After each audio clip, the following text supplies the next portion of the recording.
Bonsoir, l'Indre-et-Loire bascule à gauche, le Loir-et-Cher reste à droite. Voilà ce qui ressort du deuxième tour de la présidentielle hier soir. François Hollande, deuxième président socialiste de la 5e République après François Mitterrand, a recueilli au niveau national 51,62% des suffrages contre 48,38% pour Nicolas Sarkozy. On zoome à présent sur nos deux départements pour voir comment vous avez voté. Le détail avec Mickaël Breffo. Si le Loir-et-Cher reste bien ancré à droite, l'Indre-et-Loire, elle, bascule à gauche par rapport à la présidentielle de 2007. En Touraine, François Hollande devance Nicolas Sarkozy de 7500 voix. Le candidat socialiste arrive nettement en tête à Tours et à Chinon, deux villes où le PS est bien implanté. Tandis qu'à Loches, François Hollande ne doit sa victoire qu'à deux petites voix seulement, mais qui ont fait toute la différence. À Amboise, la droite perd du terrain par rapport à 2007, 4 points de moins, mais elle reste majoritaire. En Loir-et-Cher, la surprise vient de Vendôme qui bascule à gauche. À peu de choses près, François Hollande obtient ici le même score que Nicolas Sarkozy en 2007. À Romorantin, Nicolas Sarkozy devance d'une courte tête le candidat de la gauche, tandis qu'à Blois, les électeurs ont très nettement préféré François Hollande qui obtient ici presque 6 points de plus que Ségolène Royal il y a 5 ans. Dès maintenant, une nouvelle bataille s'ouvre, celle des législatives de juin prochain, considérée comme le véritable troisième tour des présidentielles, avec au moins deux motifs d'inquiétude pour la droite. Dans la 4e circonscription d'Indre-et-Loire, celle du député sortant UMP Hervé Novelli. Et dans la première du Loir-et-Cher avec celle du nouveau centre Nicolas Perruchot, où François Hollande a réussi à devancer Nicolas Sarkozy. À Tours, on vient de le voir, François Hollande recueille 56,57% des voix. Hier soir, à l'annonce des résultats, les militants de gauche se sont donné rendez-vous devant l'hôtel de ville pour célébrer la victoire de leur candidat. Ambiance sur place avec Brian Bock. L'attente, les yeux rivés sur l'écran géant de la salle des mariages. Et puis, quand le visage de François Hollande s'affiche, c'est l'euphorie.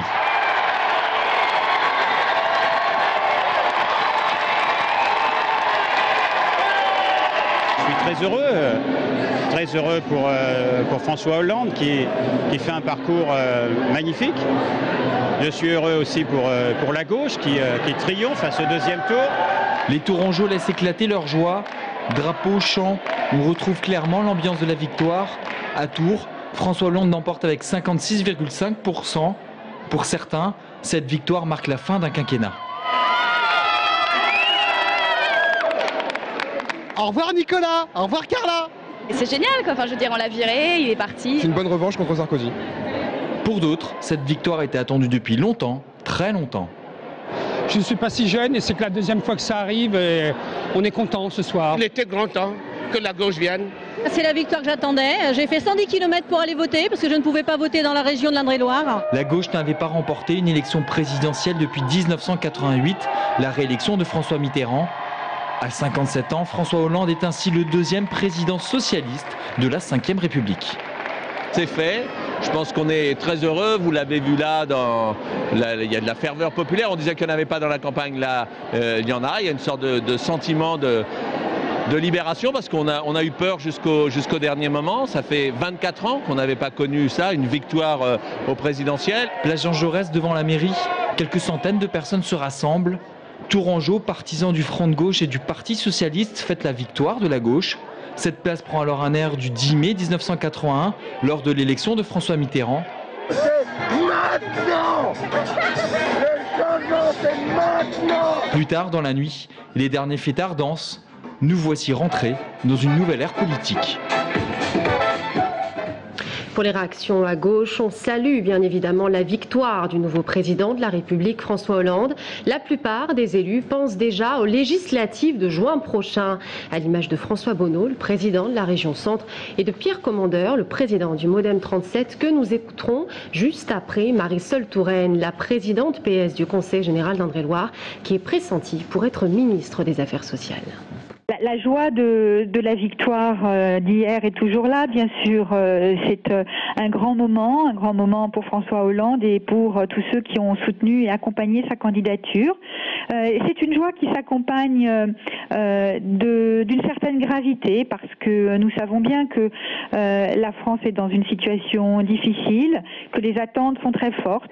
Il faut que toutes celles et tous ceux qui ont commencé à a porté le changement avec l'élection de François Hollande hier soir à la présidence de la République soit complètement mobilisé, qu'il soit rejoint par de nouveaux électeurs qui, après le départ du président sortant, du président battu, se mobilisent pour accompagner le changement qui est à l'œuvre. Je suis plutôt satisfait qu'on en ait terminé avec l'ère Sarkozy.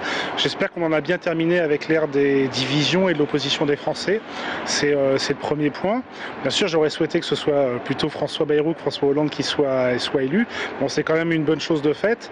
Je crois que le travail est devant pour notre nouveau président, puisque la crise est loin derrière nous, elle est devant, et j'espère qu'il saura prendre en compte la réalité de la crise économique pour prendre les bonnes décisions dans les semaines à venir. Maintenant, il faut lui donner un gouvernement. Je pense que ça doit être un gouvernement d'union nationale face à cette crise. Donc nous porterons, il y aura des candidats du MoDem qui porteront le projet de François Bayrou, qui a des différences notables par rapport à celui de François Hollande, notamment sur l'aspect économique. À droite, c'est la déception qui domine au lendemain de la victoire de François Hollande. Dès hier soir, déjà, la défaite semblait inévitable. Reportage au QG de l'UMP à Tours, Romain Delville. Il est 19h. Les jeunes de droite ont le visage fermé, mais au siège de l'UMP, on ne veut pas croire à la défaite de Nicolas Sarkozy. À partir du moment où c'est donné à cœur dans quelque chose, je pense qu'il y a forcément une part d'appréhension. Après, c'est ce que c'est justement une vraie appréhension justement de la défaite. On va attendre des résultats. Il y a une espèce d'atmosphère, de commentaires autour de ces résultats qu'il faut le dire, mais pas forcément en confiance. Mais moi, je préfère attendre 20 heures avant de... Voilà. Arrive 20h, la tendance est confirmée. Les élus et les militants doivent se rendre à l'évidence. François Hollande a gagné, ou plutôt Nicolas Sarkozy a perdu. On a parlé tout au long de la campagne d'une sorte de référendum anti-Sarkozy. Si on s'en tient à cela, c'est non 52%. Je crois que malheureusement, on ne peut pas bâtir pour les 5 prochaines années une politique dans une période difficile pour la France, dans une période de crise en Europe et dans le monde, sur un phénomène de rejet, même s'il est important. Un certain nombre de Français ont rejeté non pas la politique de Nicolas Sarkozy, ils ont rejeté l'homme, c'est-à-dire qu'ils n'ont pas rejeté le fond, ils ont rejeté la forme. La défaite d'un homme, d'un style et non de ses idées, l'UMP compte s'appuyer sur ces notions pour conserver la majorité à l'Assemblée nationale, malgré les divisions qui vont naître de cette défaite. Évidemment, là, c'est quelque part un peu une pierre de l'édifice qui s'écroule et quelque peu l'édifice qui tremble. Mais demain, nous repartons. Demain, nous avons des ambitions, nous avons les élections législatives, nous avons des choses à construire ensemble. Et moi, je suis motivé. Depuis 5 ans, l'UMP a perdu toutes les élections sous Sarkozy, les régionales, les européennes, les municipales, les cantonales. Les militants attendent désormais une nouvelle ère qui s'ouvre sans le président sorti. À droite, l'heure est maintenant la mobilisation en vue des législatives. C'est en tout cas ce qui domine dans l'ensemble des déclarations des élus de nos départements. On écoute Maurice Leroy et Guillaume Pelletier. Ce résultat, il est plus qu'honorable. Nous avons eu dans tous les médias nationaux, dans tous les grands médias nationaux, un matraquage incessant, 90% du temps de parole de la campagne officielle contre Nicolas Sarkozy. Tous les dirigeants, tous, sans aucune exception en Europe, sont balayés face à la crise. Ce n'est pas le cas. Il n'y a pas eu un raz-de-marée ni une vague rose hier. Et maintenant, vraiment, l'enjeu pour nous, parce que c'est possible, c'est que la gauche ne concentre pas tous les pouvoirs. Il faut offrir à la France une majorité d'équilibre, un contre-pouvoir. François Hollande n'est pas, selon moi, un président désiré. Son score en témoigne. Et depuis ce matin, ça y est, les premières enquêtes sont tombées. 54% selon le sondage Harris, par exemple, des Français, 54% des Français souhaitent une majorité de droite et du centre à l'Assemblée nationale en juin prochain. Pour nous, que ce soit Sarkozy ou Hollande, c'est à peu près du pareil au même. Hein. C'est le même programme communautariste, le même programme européen. Tout ce que l'on déteste un peu. Mais il ne faut pas se leurrer, ça aurait été exactement la même chose avec Nicolas Sarkozy. Alors voilà. Ce qui m'inquiète quand même, c'est quel sera l'état de la France dans 1 an ou 2 si François Hollande applique toute sa politique. Je crois que les Français vont beaucoup souffrir. Et on s'intéresse maintenant à ces communes qui ont voté massivement pour l'un ou l'autre des candidats. Saint-Pierre-des-Corps, véritable fief de la gauche, qui a voté à 73% pour François Hollande. Et le petit village de Chanceau-Préloche, où Nicolas Sarkozy a obtenu près de 71% des suffrages. Anaïs Michaud et Gaël Poulain. Au lendemain du second tour à Saint-Pierre-des-Corps, la satisfaction se lit sur de nombreux visages. Ici, François Hollande a recueilli 73,34% des suffrages. Un score qui n'est pas franchement une surprise dans cette commune historiquement ancrée à gauche. Je pense que c'est quand même une commune où il y a beaucoup de défavorisés et qu'ils sentent qu'il faut changer, quoi. Donc il n'y avait pas trop le choix. Hein. Il y a beaucoup de gens qui sont déçus par la politique qui a été menée par l'UMP et qui ont sanctionné ces gens-là, quoi. Vote sanction ou d'adhésion, quoi qu'il en soit, la sénatrice maire PC de Saint-Pierre-des-Corps se félicitait hier soir des résultats sur sa commune. C'est la démonstration que l'ensemble des forces de gauche ont rassemblé leurs électeurs et que François Hollande n'a pas perdu de ses électeurs du premier tour. Il y a eu une volonté de dire qu'on ne voulait plus du travail mené par le président de la République pendant ces 5 dernières années. À l'opposé, Chanceau-Préloche. Dans cette commune rurale, c'est Nicolas Sarkozy qui est arrivé en tête avec 70,87% des voix. Déjà au premier tour, il avait atteint les 51%. François Bayrou était alors le troisième homme avec 12%. Il semblerait donc que les voix du candidat centriste se soient davantage reportées sur le candidat sortant. Autre ville qui a plébiscité Nicolas Sarkozy, Saint-Cyr-sur-Loire avec 56,58% des voix. Des résultats qui n'étonnent pas. Je crois savoir que Philippe Briand est également trésorier donc de la campagne. Non, ça ne me surprend pas. J'habite depuis 6 ans à Saint-Cyr et ça correspond à Saint-Cyr pour moi les résultats de l'élection. Il n'y a pas de surprise. Avec un maire à droite, puis avec une population avec une certaine aisance qui fait que c'est traditionnellement de droite. À l'issue de ces élections, un état d'esprit commun émane toutefois. Que ce soit dans les bastions UMP ou communistes, chacun attend maintenant de voir quelles seront les réalisations de François Hollande, avec une certaine inquiétude pour les uns et pour les autres, avec espoir. Et à présent, on remonte dans le temps. Entre 2007 et 2012, François Hollande est venu plusieurs fois sur le plateau de TV Tour Val-de-Loire, avant même qu'il n'atteigne l'Elysée. On revient sur son ascension avec Florent Carrière. C'est la première apparition de François Hollande sur notre antenne. Nous sommes en mars 2007. Celui qui est encore premier secrétaire du Parti socialiste vient soutenir celle pour qui il a mis ses ambitions de côté pour un temps, la candidate Ségolène Royal. Moi, je veux simplement appeler à la responsabilité. Si on veut un changement, il n'y a qu'une candidate qui porte le changement aujourd'hui, c'est Ségolène Royal. 3 ans et demi plus tard, après un régime draconien et après avoir abandonné la tête du Parti socialiste, François Hollande revient cette fois-ci pour un grand oral de 52 minutes. L'homme n'est pas encore officiellement déclaré candidat aux primaires du Parti socialiste, mais il ne cache désormais plus ses ambitions. Seule embûche à sa candidature, des cantonales en Corrèze qui lui auraient été défavorables. Et comment pourrais-je prétendre à être candidat pour une fonction encore plus éminente, la fonction présidentielle, si je ne suis pas capable d'avoir la confiance de mes propres électeurs? Début septembre 2011, pratiquement un an plus tard, cette fois-ci François Hollande est favori dans les sondages, profitant du retrait de DSK. Favori pour la primaire et déjà pour la présidentielle à plus de 60% des intentions de vote pour le second tour.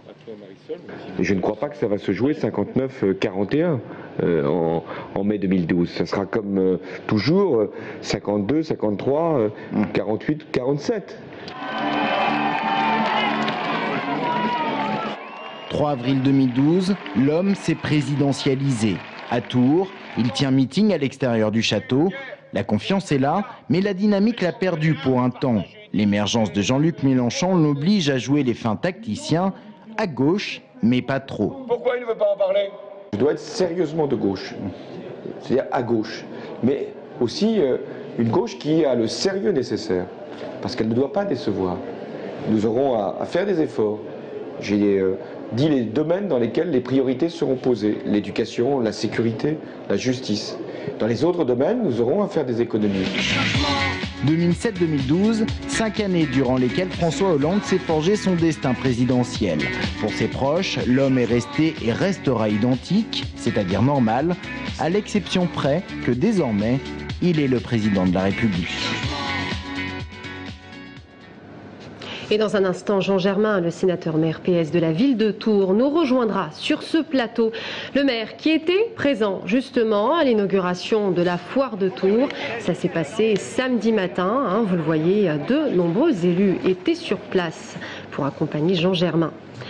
Les agents fil bleu toujours en grève. Le mouvement social est reconduit. Demain, seulement 33% des services seront assurés. Demain, entre 7h et 9h. Et puis, entre 16h30 et 18h30 pour la journée de mercredi. Même chose, 41% des services seront maintenus. Prenez donc vos dispositions. Et puis, à Blois, le mouvement se durcit chez les chauffeurs de bus. Je vous rappelle qu'ils ont entamé leur grève le 16 avril dernier. Ils souhaitent une révision de leur salaire à la hausse. On passe au sport à présent avec la victoire du Tours FC qui a remporté le derby à Châteauroux vendredi soir dans le cadre de la 36e journée de Ligue 2. Le score 3-1.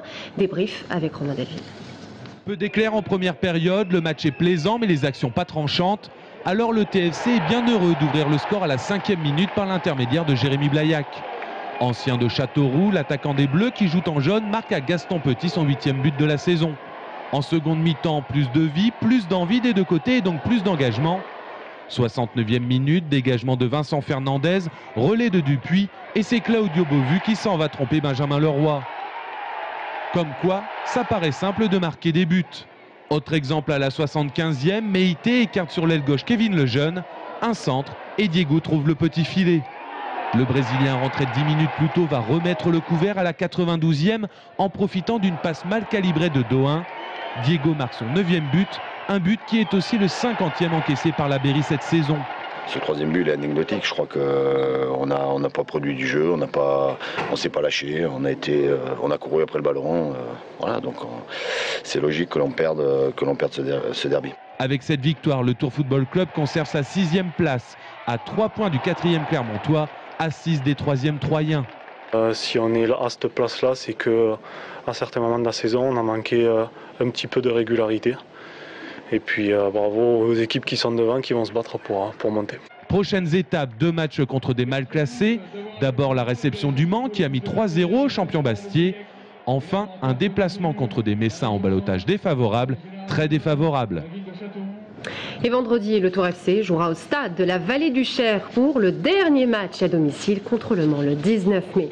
Un mot de basket, juste avant de se quitter, la DA Blois recevra Saint-Etienne en quart de finale le 19 mai au Palais des Sports de Blois. Je vous rappelle que la DA Blois s'est inclinée samedi à Chartres pour le compte de la dernière journée de la saison régulière de National 1 masculine. Voilà, c'est ainsi que se termine notre journal. Dans un instant, Jean Germain sera sur ce plateau. À tout de suite.